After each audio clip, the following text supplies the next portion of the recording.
Well, good evening, or good morning, or good afternoon, wherever you're watching this, or whenever you're watching this, or listening only, as some people do. In any event, some interesting things this week. Somebody put out a chart. It was Facebook, my favorite source of amusement. And somebody put out a chart on what was a good buy, comparing the prices of books, RPG books then, and adjusting for inflation now, etc.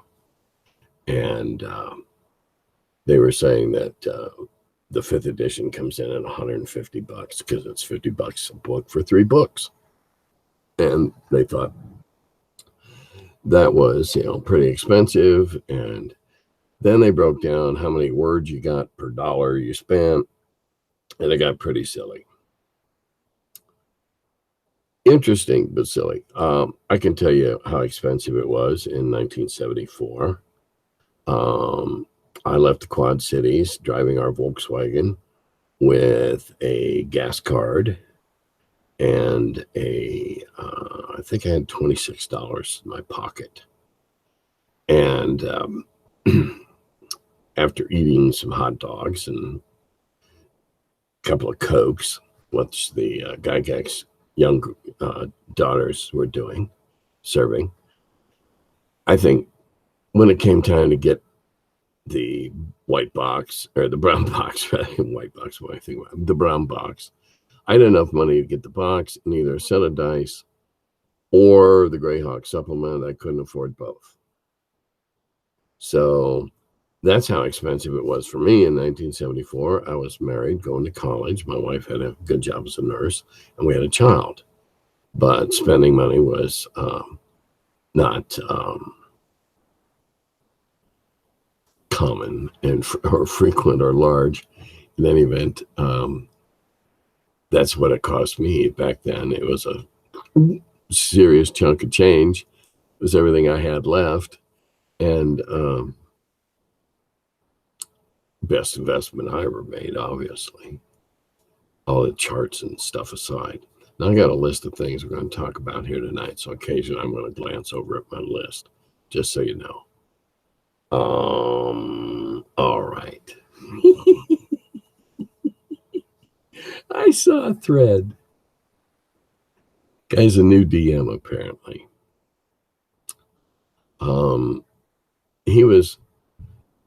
His players went to town,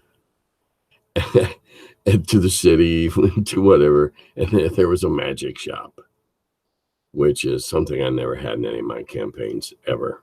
You just don't go buy magic. You got to go find magic or kill something and take it. But that's later tonight. We talk about killing stuff, taking it. So anyway, apparently they went to a magic shop, and the guy running the magic shop was in some sort of mild dementia. And so taking advantage of this, the players were conning him into low prices for stuff and saying, oh, no, I brought this in with me. And they kept asking him for a bag of holding. And he kept saying, no, I don't have a bag of holding. And finally, in one of his more lucid, semi-lucid phases, a bag, oh, you want a bag? Yeah, I got a bag. And so babbling, he leads them off into the back room where there's a duffel bag of devouring. Now, the DM says that this is something, it was a homebrew thing he'd already cobbled together. It was already existing. And they got it. And somebody, it was a duffel bag. So somebody jumped in or reached in and got pulled in. Somebody else tried to get them back out. They got pulled in. They got back and forth. And eventually 2 of them ended up on the astral plane. And they were whining about it. They were whining about it. Now, without beating up on the DM too badly, it never should have happened. You never should have allowed him to take advantage of the demented guy. If they were going to keep doing it, you should have giving them something that kind of blew up on them or made them stink or something like that and discouraged them. So number one, that's on you. Shouldn't have let it happen. Number two, they went in and they saw what they thought was a flaw or a crack in the system, and they tried to exploit it. They did exploit it. They persisted and persisted in badgering this NPC who was apparently had a personality and, all this other stuff. So they're whinging, whining, crying about, well, we're stuck on the astral plane and we'll never get back. Well, my first response to that is actions have consequences. Rash actions often have unintendedly hard consequences. That's kind of like life. You hear something crawling around underneath your deck in the backyard. You don't stick your arm underneath there to feel around and then whine when you get bit by a skunk or a possum or a raccoon or something. You know what I'm saying? You don't stick your arm in where you don't know where it's going. So they're stuck in the astral plane. Too bad. Okay, now, here's what I said. Besides the actions have consequences. They got what they deserved. They tried to get over on somebody and instead had an unintended consequence. They're crying about, well, you shouldn't have had anything that powerful around us. Pardon me. That one does tickle me. We've made bad decisions before. You shouldn't have tempted us. That's the last reason I would have taken temptation out of your path. Believe me. Come on. You try to get over on the dude running a magic shop. You get greedy and you end up on the astral plane. Suck it up and roll a new character. You want a precedent? As I said in my post, Gary Gygax himself had a character stranded on board Jim Ward's Warden and was still stranded there when Gary died. Precedent exists. Say goodbye. They're somewhere else. Maybe one day you'll have an adventure in the astral plane and they'll be waiting for you. As a DM, I'd certainly allow that to happen. Wouldn't it be fun going to the astral plane? All right, what else? I beat up on that one enough.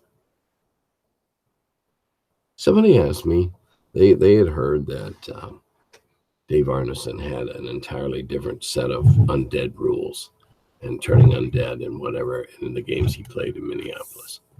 Well, I heard that once or twice myself, but I have no personal knowledge of it. Never played in a game with Dave Arneson.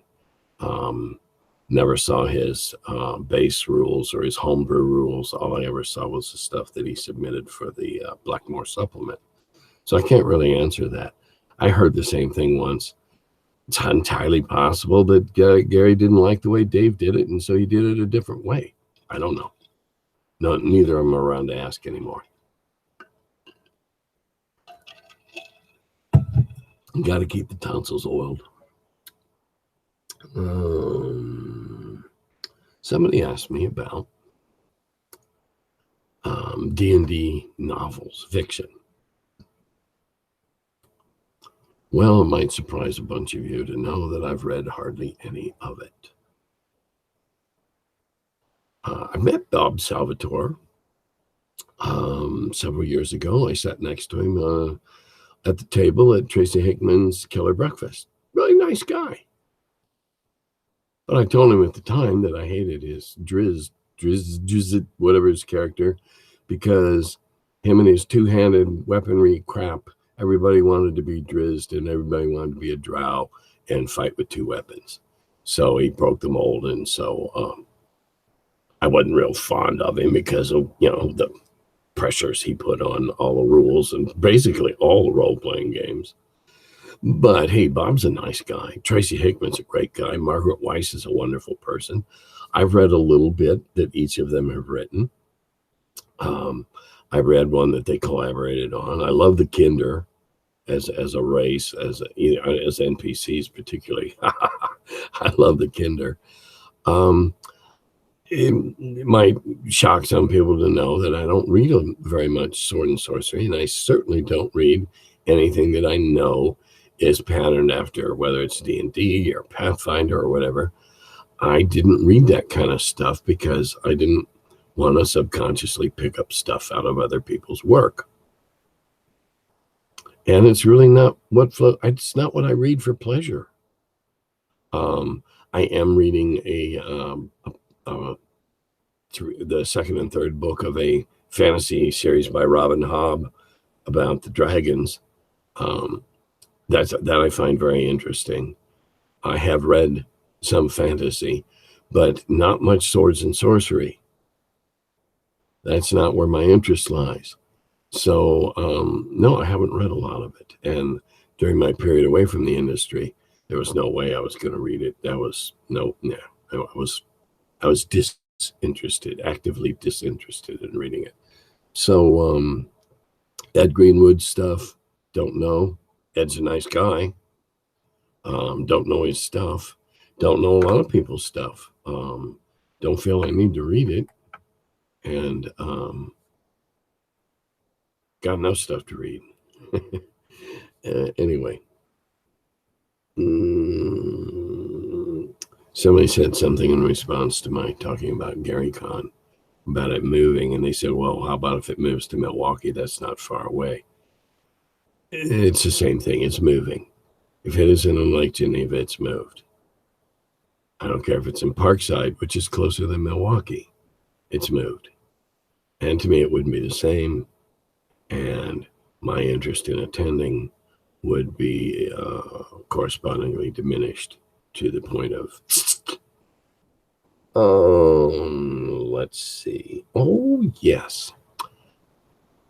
This goes back a couple of episodes, I believe. I had a gentleman that was still confused on the original concept of hit points, and how that worked with, interacted with clerical healing.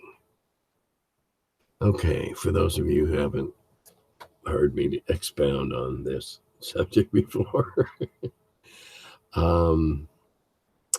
hit points are not blood and muscle. They're not, because of, if they were, you'd be a massive scar tissue by third level and not be able to move. It with my sword. Anyway, clerical healing. Look at clerical healing as a metaphysical jolt of a couple, 3 Red Bulls all at once. Okay, if hit points are which they are, hit points are the length of time that you can avoid, or your ability to avoid the killing blow. It's not blood and muscle. It's not wounds. That's not the way we played it. That's not the way it works old school. We weren't into lopping off fingers and toes and arms and stuff with critical hits and stuff like that. You might get your head cut off in a scythe trap or something like that. But it was just death. It wasn't, focusing on the amputation part or the decapitation aspects of it. So think of what the cleric does when he lays on hands or he prays for you. All right, however you handle it in your campaign, however you deal with what the cleric actually does, says a prayer, chants a cantrip of some sort. When it's more serious, maybe it's a laying on of hands and funneling his deity's power through him if he's worthy, as a worthy vessel or a worthy conduit of this power. And it's like a jolt of Red Bull. Energy drinks are actually the easiest way to explain, in my opinion, what a heal potion is, or what a clerical prayer, bless, a heal prayer, laying on of hands, the paladin laying on of hands. It all fits into our original concept of simply the ability to avoid that deadly blow. And so now you're revigorated, because following the logical progression of what we viewed hit points as, you had to restore them because you were tired.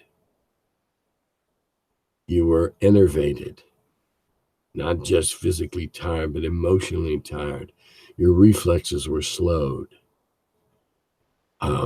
The after effects of a huge adrenaline rush can be rather debilitating. Any of us that have had it and then got the knees shaken or the hands or whatever know what I'm talking about. It's that fight or flight, adrenaline, noradrenaline. So the clerical healing is just like laying on and feeling a current passing through. Not a taser, but a reinvigoration, a restoration of your muscles and your vigor, your vim, your timing, all those things that enable you to miss that blow and take that, block it with your shield, etc. That's how I would tie them in together. Now, a little bit of misleading advertising on this next subject. Somebody asked me, how did I deal with sex and violence in D&D? Well, let's start with violence. Isn't it all violence? Don't we all go out and kill shit and take their stuff? Or kill stuff and take their shit? I mean, isn't that what this is about? Going out and looting? I mean, the term that I really enjoy, that it's come, I've only become aware of in the last couple of years, is murder hobos. Isn't that what we all are when we're out there looking? Oh yeah, let's go wipe out the goblin menace and rescue the princess and get the reward from her dad, and in the meantime get to keep all the stuff we find along the way. That's really violent, and it's always been a part of D&D. Now, can it be toned down? Certainly. That's when we came up with basic. Basic has a much lesser degree of violence. There's more subduing and less killing. Less encouragement to slice open the abdomen and look in the gizzards for stones and stuff like this. But isn't it violence after all? Violence plays a part. I can't think of an adventure that would be any fun for the players involved that wouldn't involve some sort of violence. I can't see writing an adventure that would be solely about solving 9 puzzles. Go do Sudoku or Sudoku or whatever that is thing. Go do it if that's what you want. If you want puzzles, buy a book of riddles.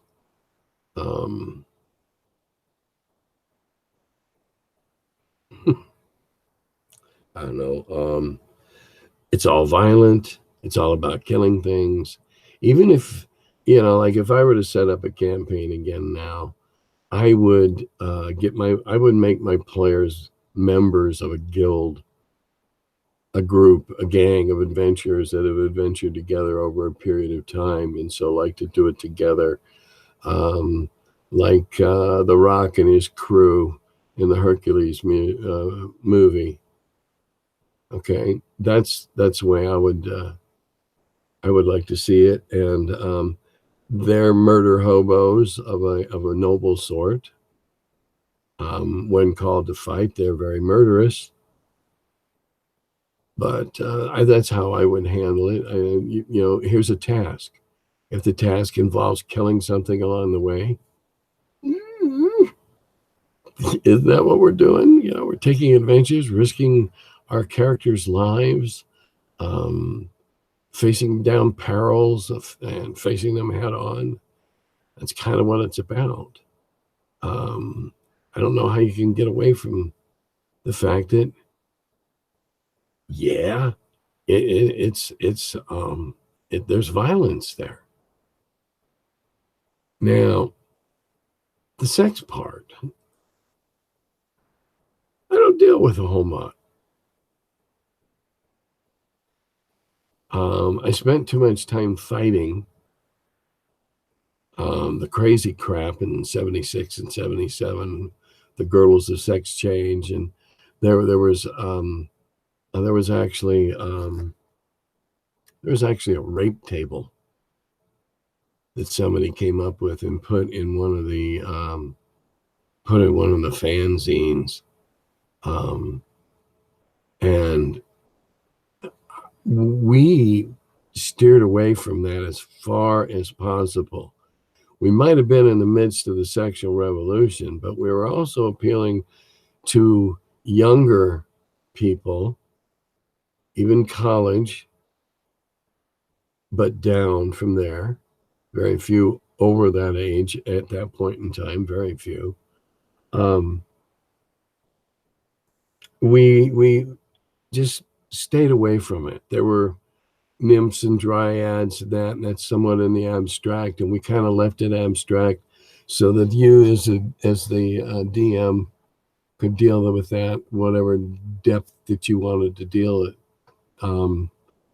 I'm a little squeamish, actually, about dealing with it in anything other than a suggestive or open-ended manner.